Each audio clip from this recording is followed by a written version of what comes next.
আসসালামু আলাইকুম। আমি ভালো আছি আলহামদুলিল্লাহ। আশা করি আপনারাও ভালো আছেন। আমি আজকে আবারও একটা রেসিপি নিয়ে এসেছি, স্পঞ্জি কেক। চলেন তাহলে কেক বানানো শুরু করি। প্রথমে আমি ডিমটা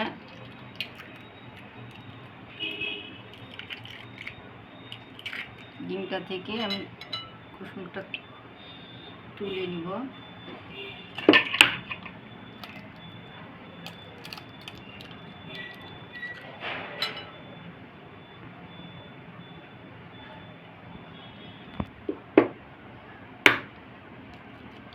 দেখা যাচ্ছে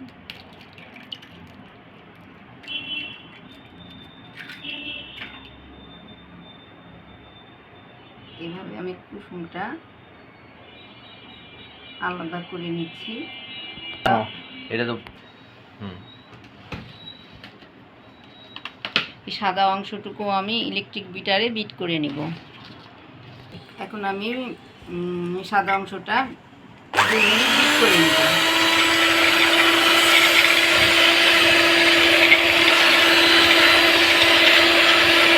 এইভাবে আমি বিট করে নিচ্ছি। কেকটা খুব কম কি হবে।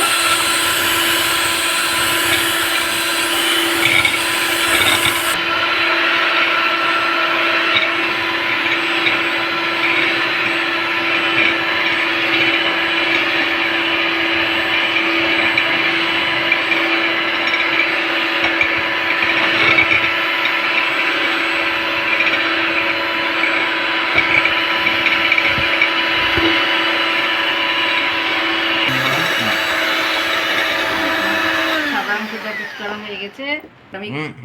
এবার আমি কুসুমটা দিয়ে দিচ্ছি। তেল দিয়ে দিলাম, 1 কাপ তেল দিলাম। 1 কাপের একটু বেশি চিনি নিয়ে নিচ্ছি। এটাকে আমি আবারও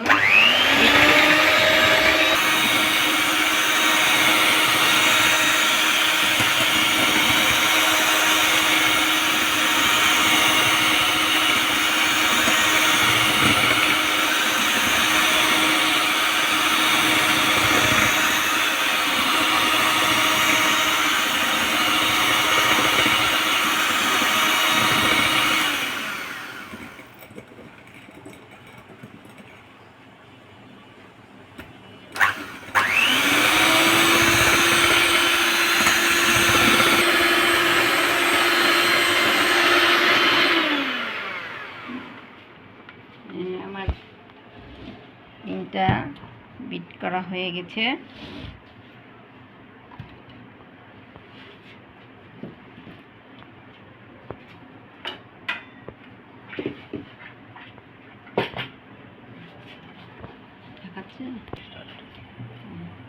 এবার আমি শুকনো উপকরণগুলো একসঙ্গে নিয়ে চালনিতে চেনে নিই। এত তো কাটতে থাক। এবার দিয়ে দিলাম 1.5 চামচ বেকিং পাউডার। এখন আমি এটাকে চেলে নিব।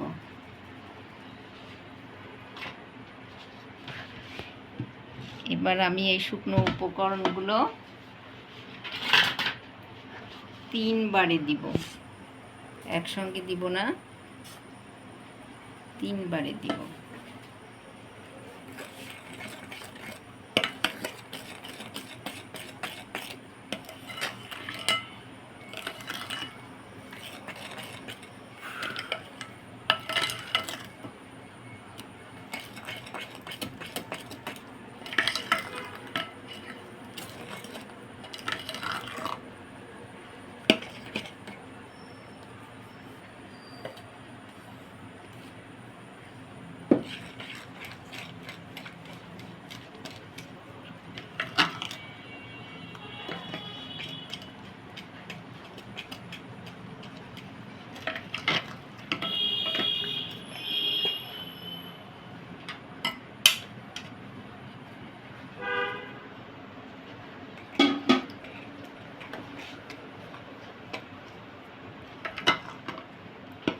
এভাবে আমি মিশ্রণটা তৈরি করে নিচ্ছি।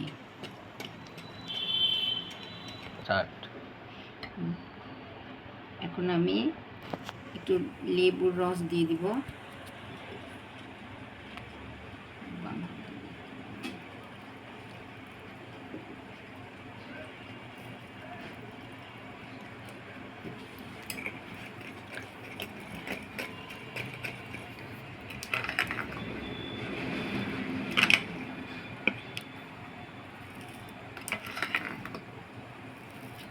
আমার কেকের মিশ্রণটা তৈরি করা হয়ে গেছে।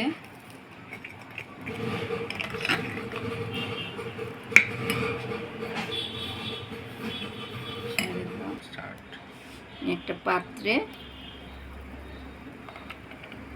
ঢেলে নিচ্ছি।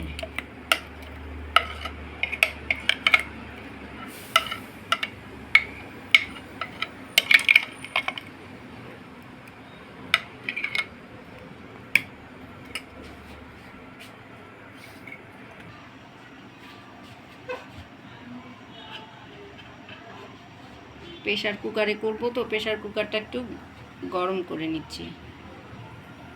কুকারটা গরম হয়ে গেছে। এখন আমি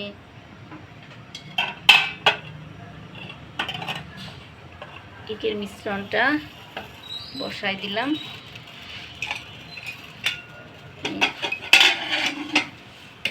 ঢেকে দিব।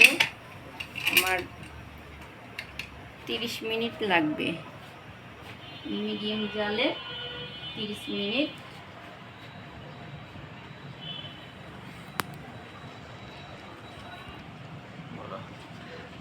তিরিশ মিনিট পরে আসছি। 30 মিনিট হয়ে গেছে। আমি একটু কেকটা চেক করে দেখি। হ্যাঁ, একবারে পরিষ্কার দেখাচ্ছে। কেকটা আমার হয়ে গেছে। আমি চুলাটা বন্ধ করে দিলাম। এবার কেকটা আমি বের করব।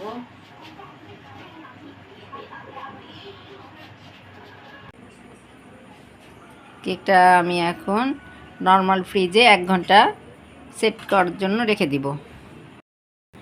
আমার কেকটা হয়ে গেছে। দেখতে খুব সুন্দর হয়েছে। বুঝতেই পারছেন খুব স্পঞ্জি হয়েছে। সরি, কেকটা কেটে দেখাচ্ছি না।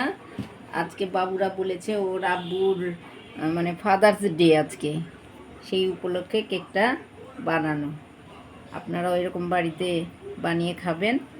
ভালো লাগলে একটা লাইক দিবেন।